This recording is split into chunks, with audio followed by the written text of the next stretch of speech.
Welcome to the Defense and Aerospace Report. I'm Vago Muradian at the 8th Halifax International Security Forum in Nova Scotia, Canada. And we have with us Sławomir Dębski, who is the head of the Polish Institute for International Affairs. Sir, thanks for joining us. Yeah, thank you very much.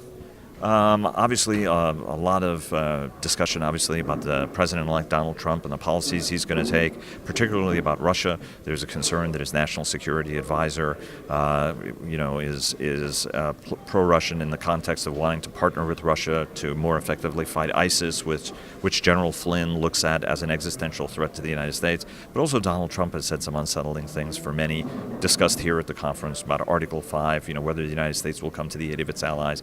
Poland is, just hosted the NATO summit over the summer, but also is one of the countries, very, very close to Russia, sharing a border with Russia, that has been most concerned about deterring Russia from possible aggression.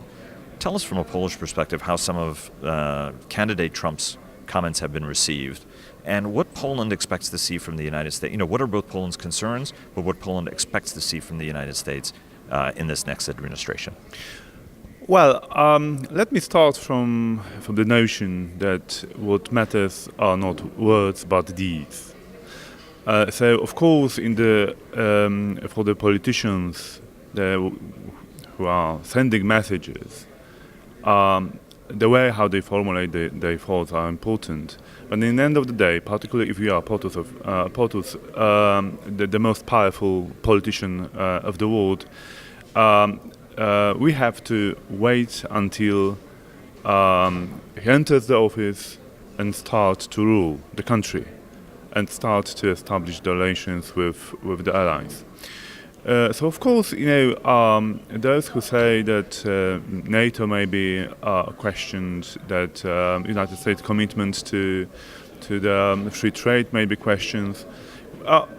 These comments, these expectations may be a source of concern, but as long as we don't see the concrete steps towards this direction, I think Donald Trump has the same chance right now, in the end of November, after 10 days after elections, to become the greatest president of the United States and the greatest leader of the world.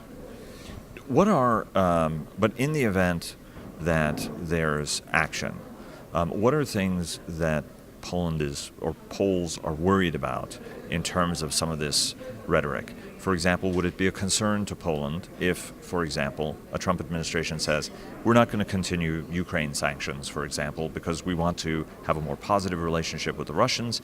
The candidate himself has questioned repeatedly even the foundations of the invasion of Ukraine, which many people here have said, obviously was a tectonic event. Would that sort of spark a concern?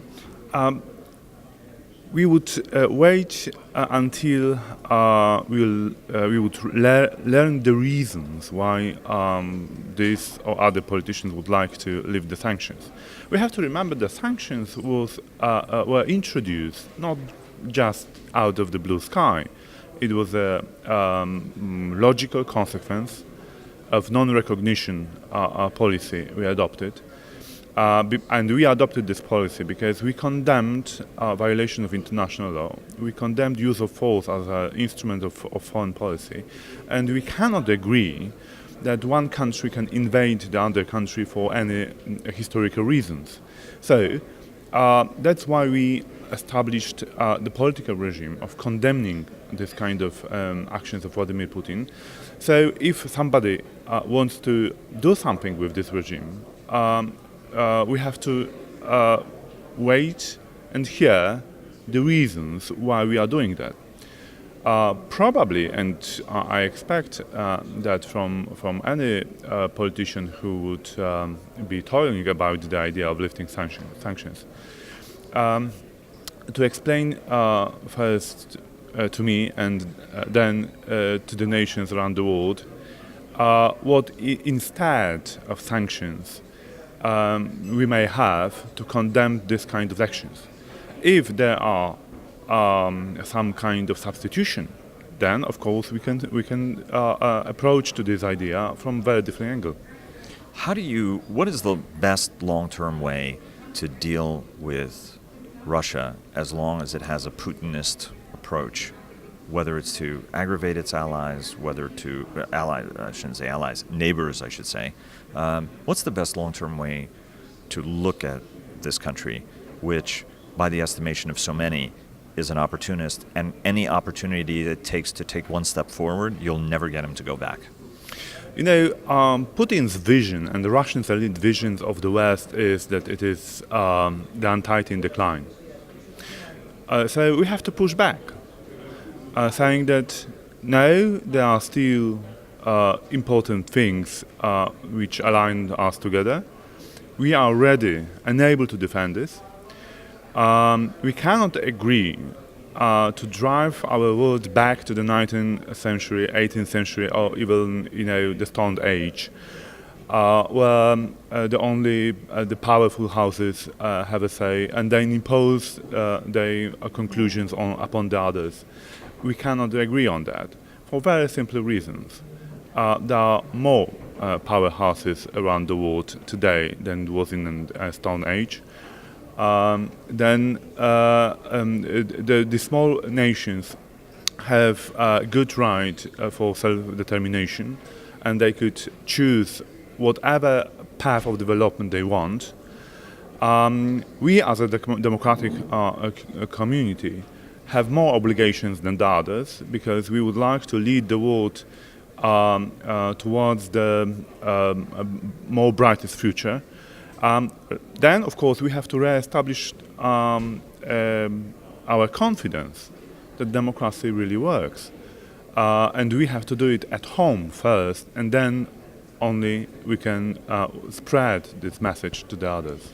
Well, you raised my last question, which is the Duda government in Poland has come under a lot of criticism. The Law and Order Party, whether it's on women's rights, whether it's on gay rights, whether it's the rights of average Poles. Mr. Duda has been quoted as saying, well, sort of democracy is overrated as long as you have law and order, which is a very Putinist message to give. As long as everybody, stays in line, everything is fine, and that's better. What's your view of that and the challenges that Poland faces, as you said, sort of internally? Is it a misunderstanding of Duda and what he's saying by the rest of the world, or are there some real challenges that he's got to address? Let me correct you first. I haven't heard anything from President Duda about the gay rights, or that women's rights are being questioned somehow. It's seen as the government is. There were, of course, political and institutional question in Poland. And let me answer to your question in the following way. We have to bear in mind that democracy is a self-regulating system. It means that from time to time we give rights to the politicians to commit mistakes on behalf of the nations. You Americans have just handed this right to President-elect Donald Trump, and the only chance to influence if he makes mistakes, him and the democracy in the United States, is to stick to the concept of alternation of power. So if he commits too many mistakes, then Americans would change the executive power in next elections. And I believe it works in every democratic system. If one party or one leader goes too far, then the nations have a full right to get rid of him. Do you? That was very, very eloquently put. One thing that was raised in the conference was whether allies have to put pressure on the United States. Rosa Brooks of Georgetown University said, it's up to allies also to put pressure on the United States if it looks like the United States is going to back off. Is that something that you think is something that has to happen in the event of a problem? I think it would be very difficult for any ally of the United States to push the United States in this or other direction. But I think the new president has to understand the circumstances and the fact that actually these allies also would have their own national interest, and they will stick to this national interest. So I mentioned during the conference that okay, we can deliberate about Article 5 of Washington Treaty and whether it's still a solid rock or not. But in the end of the day, if something wrong happens, we in Poland, and I believe also in the Baltics, would fight for our independence. We would fight to defend our democracy. We would fight to defend our nations, without waiting whether somebody in Washington DC or Brussels would clear his mind and decide what to do. Sławomir, dziękuję bardzo. Thank you very much for having me here.